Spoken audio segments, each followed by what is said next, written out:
Okay, so this one is one of my favorite and earliest things that ever happened. I'm laughing because it's funny now, not funny at the time. So I was about 18 and I was still new into this whole spiritual, paranormal, metaphysical world, and I'm trying to learn and do as much as possible. And me and my friend, who was a little bit more knowledgeable than me, we dabbled in it and learned and did channeling sessions and talked to our guides and angels as much as we could to help us and have them teach us and just learn as much as we possibly could while reading and everything else. So I had this little sister, well, I still have a little sister, I guess, and she didn't think any of this was real. She thought this whole thing was a joke and everything, and she asked to be a part of this one session. So we're like, sure. So we came to our house, and we went to my basement, my parents' basement, and we had this old 80s, 90s glass table, round glass table. So it was just down there. And so we were using it, and so we joined hands, because sometimes at that time we would join hands for the seance. And so me and my friend, everybody has their eyes shut, and we're just sitting there, waiting for it to happen. Like, we were waiting for somebody to come in, because this time we decided to open up to whoever. Normally we do a guide or something like that, but this time we thought, we'll open up to whatever. So both of us were doing it, and whoever got it would be the channeler, and the other one would ask the questions. So we just figured my sister wouldn't be even involved. She would just be there, to see what happened. She'd just be a witness, and we weren't thinking anything would happen to her. So we all closed our eyes, and we're waiting for like minutes, it seemed like, and finally we're talking to each other like, hey, I'm not getting anything. Are you getting anything? And she's like, no, I'm not getting anything either. What's going on? I don't know why nothing's happening. And we weren't hearing anything from the guides at the time either. And all of a sudden we heard like this weird husky male deeper voice coming from my sister, or where my sister should be. And so I peek open an eye to see what was going on, because she was to my right, and she had gone to sleep. I guess she was so bored waiting for something to happen that she put her head down, and I caught her as her eyes stayed shut the entire time, and she had gum, and then she's like it was like she was trying to figure out what was in her mouth, and then she swallowed it like, and I'm like, this isn't my sister. Even though it was my sister's body, there was nothing about it that was my sister. The behavior, she's many things, but she's not a great actress. So I was like, this is not her. And I look over at my friend, who was doing the same thing. She had opened up an eye, and she was like watching her like, what is going on? And we both kind of look at each other, and we're like, what the hell? That was the last thing we were expecting. So, children, don't mess around with things you don't understand. Lesson number 1. But we did have our guides and angels, so they were protecting us. But still, we started asking questions. So I don't remember the exact questions, but it's always like, can you tell me your name?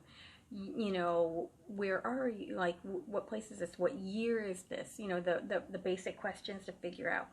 I remember him, like, her head kept going back and forth between us every time we would ask a question, all pissy, like really upset with us, like she wanted to kill us.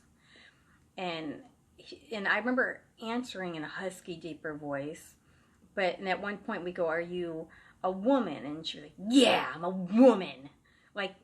And we're like, holy shit, this is one angry woman. Oh, sorry, I'm cussing. But we were just like, what the hell?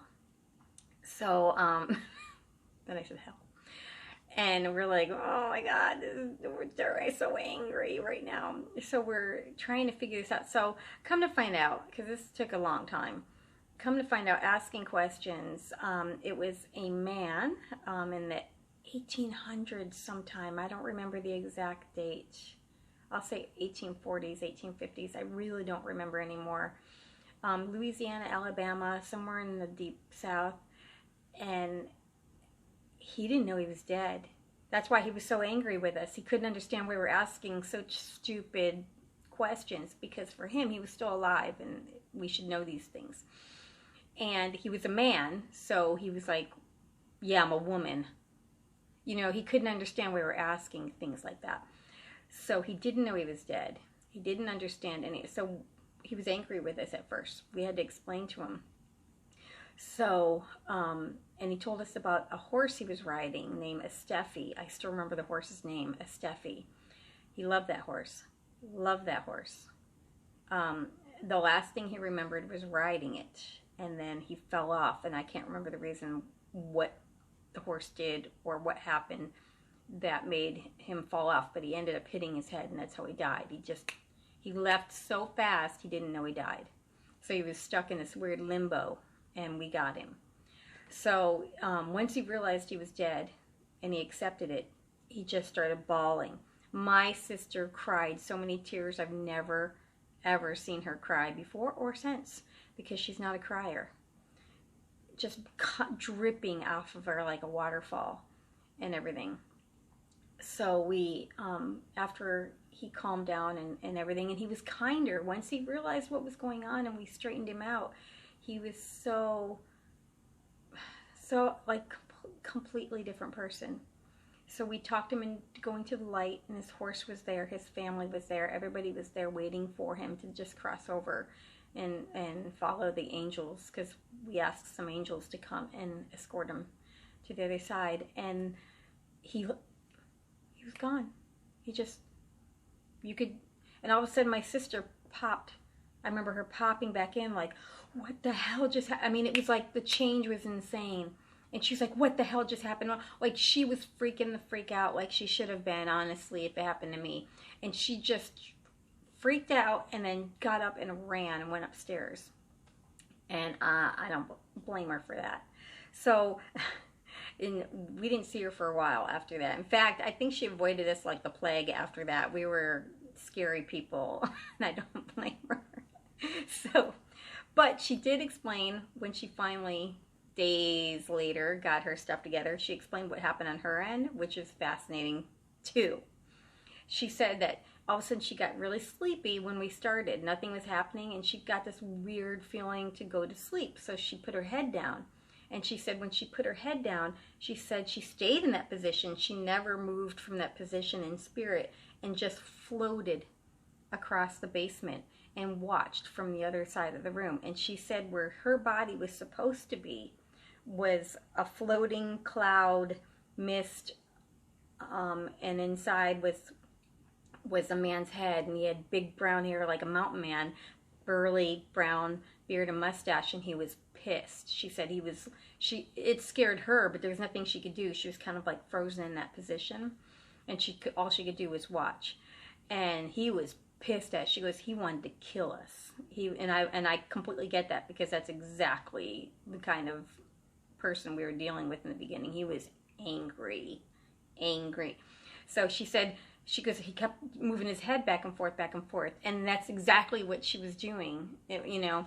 So she said he was watching us, and like, why are you asking me such stupid questions? So she was watching his reaction and him talking to everything we were doing. And when he got to the point where he started talking about his horse, it appeared in the room in front of her, and it was just grazing there in my basement. And she saw it and everything. I'm getting goosebumps telling the story right now. But the whole time, so she watched the whole thing, and then when she said when he moved up, when he accepted it, she saw him crying. I think there was more detail, I just don't remember now because it's been so long. But when we crossing him over, she saw him just go up and just the smoke just like disappear, and the horse disappeared with him. And then she was right back into her body. She just popped back in. And that scared the crap out of her, which would have scared me too. So yeah, that was probably one of my best stories to tell for a long time. Still is, actually, so I wanted to share that.